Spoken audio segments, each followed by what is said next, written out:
Finally guys देख सकते हो आप, गर्म पानी डाल रहे हैं। गर्म पानी से ही लोट को चढ़ाया जाता है गेहूं का। तो हम निकल चुके हैं दूसरे ब्लॉक की तरफ। तो अब हम जाने वाले हैं चाय पीने। चाय पीकर मिलते हैं अगली बार। आज भी वहीं थे यहाँ गेहूं लाने की खेत पे। तो चलो हम निकल चुके हैं फाइनली गाइस। हमने चाय पानी पी लिया है, अब निकल चुके हैं अपने रोड की तरफ। तो आप देख सकते हो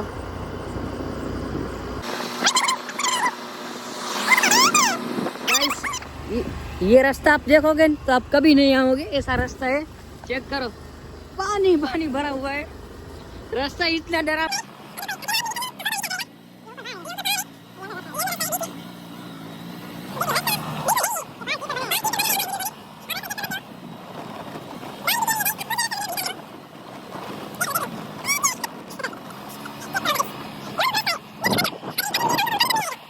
फाइनली गाइस हम पहुंच चुके हैं बेमुनाना की खेत पे। देखो ये साहिल भी आता है और ये चेक करो, ये बेमुनाना का बंगला है। ये बेमुनाना का बंगला है। हेलो बस रोक दो गाइस, ये टीम मेंबर भी आ चुके हैं। फाइनली गाइस हम आ चुके हैं बेमुनाना की वाड़ी पे। फाइनली गाइस देख सकते हो आप, गर्म पानी डाल रहे हैं। गर्म पानी से ही लोट को चढ़ाया जाता है गेहूं का। गेहूं का पिसा हुआ होता है आटा। ये चेक करो,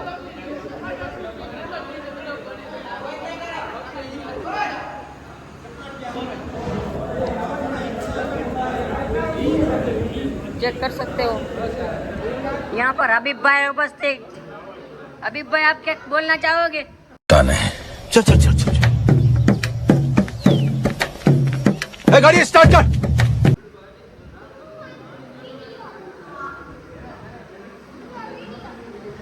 अब्दुल भाई की और फुलू भाई की हो चुकी है छोटी छोटी बाका जी की, आप देख सकते हो। यहाँ पर एक दूसरे को दे रहे हैं।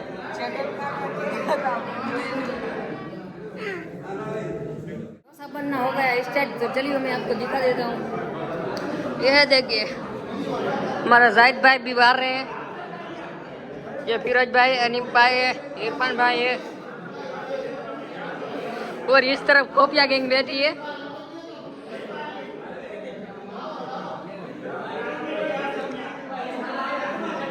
ये चेक करो,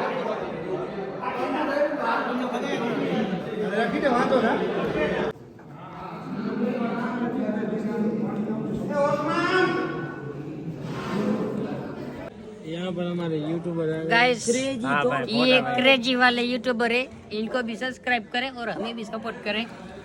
हम इतने बड़े आदमी नहीं बनेंगे कि इनका प्रोडक्ट करें।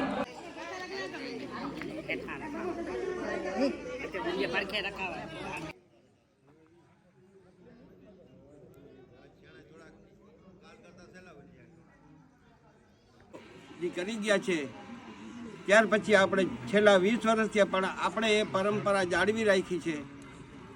એનો યશ બધો ગામના વડીલોને અને ગામના જે મુખ્ય કાર્યકર્તાઓ છે એમને, અને બધેથી વધારે યશ તો નાના જુવાનિયા છોકરાઓને આપવો પડે, કારણ કે મહેનત 80% એ લોકોની હોય છે।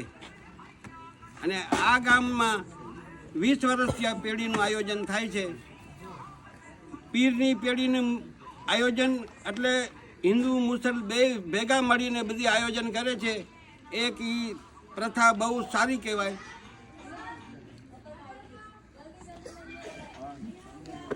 આ પેઢી 20 વર્ષથી આપણે ઉજવી રહ્યા છીએ, એમાં ખાલી 1 થી 2 વર્ષ આપણે નથી ઉજવી શક્યા।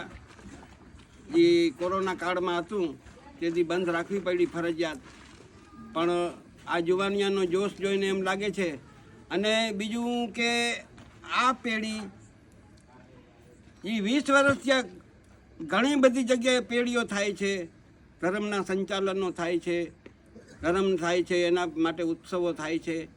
પણ આપણે એમ સમજીએ કે આ 20 વર્ષથી મેનુ એક જ, ક્યાંક એવો ભાગ્યે જ કોઈ એવો પ્રોગ્રામ હશે કે દર વર્ષે મેનુ અલગ અલગ થઈ જતા હોય છે, પણ આ પેઢીમાં 20 વર્ષથી એક જ મેનુ જાળવી રાખ્યું છે. એ બી એક પરંપરા છે.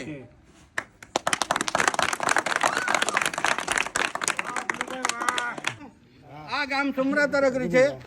વસ્તી છે બધી મુસલમાનની, પણ આપણા હિન્દુનું જે ખાવો થાય છે એમાં એટલી બધી આ લોકો ધ્યાન રાખે છે કે આપણે હિન્દુ બી આટલું ન બનાવી શકીએ એવા આ લોકો ખુદ મહેનતથી બનાવે છે. અને એટલી મહેનત કરે છોકરા કે કોઈનું 5 ઢોસા પકાવવા હોય તો આપણી હિંમત નથી પડતી, આપણે 300 ઢોસા પકાવીને આપે છે. એ એમને ધન્યવાદ છે. પૂરેપૂરા ગામના નાનકડા યુવાનિયા અને મોટાઓને ધ્યાન રાખવાવાળા બધાને ધન્યવાદ છે.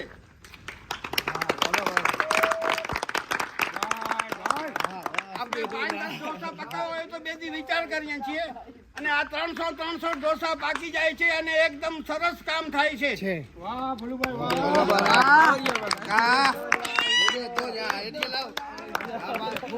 तो यहाँ पर नाश्ता आ गया है हेलो गाइस, और तो यहाँ पर नाश्ता काफी आ चुका है, वेज कौन दीजिए?